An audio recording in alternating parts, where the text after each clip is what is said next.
Qardaş qardaşlığa eləmədiyi yaxşılığı biz bir-birimizə eləmişik.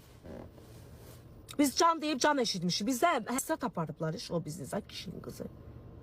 Sənin haqqında mənim yanımda danışıblar.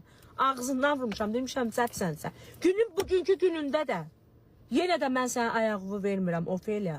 Bilənlər bilir, yenə də ayağımı vermirəm. Kimsə mənim yanımda sənin adını çəkir. Haqqında nəsə danışır. Deyirəm bir dəqiqə dayan. Bilmədiyin şeyi danışma. Belə də ki sözün varsa nömrəsi var məndə. Verim zəng elə danış. Nə sözün varsa özünə denə. Mənim yanında sən Ofeliya Şabanovanın haqqında danışa bilmərsən. Düz nə evi danışacaq şükür Allaha. Yəni də bu dostluq barəsində müəyyən sənin danışıqların oldu ki, biz çoxlarının xoşuna gəlmədi. Bir mənalı qarşılanmadı sənin mənim haqqımda belə bu cür danışıqların. Bir çox müğənnilərin qəlbini qırmısan, xətrinə dəymisən. Başda mən olmaqla. Mənim bu haqda danışdığımı mən sənə zəng eləyib demədim ki, ofa mənim haqqımda niyə belə danışırsan? Niyə bu cür nə çirkin danışıqlar eləmirsən? Bəlkə zəng eləyib demişəm, yox, əsla.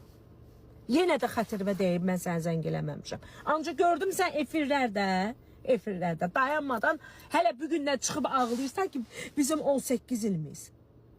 18 ili qədrini bilən qız çıxıb o cürünə danışmazdı.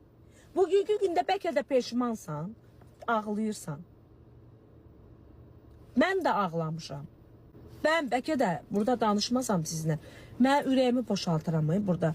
Sən ürəyim partlayır. Mən bilmirəm dərdimi kimə deyim. Yəni sizlə biraz danışıram, ürəyim rahatlaşır. Bəlkə mən bunları danışmasam deməsəm, mənim ürəyi patlayar, ölərəm. Beynimə qan sızar.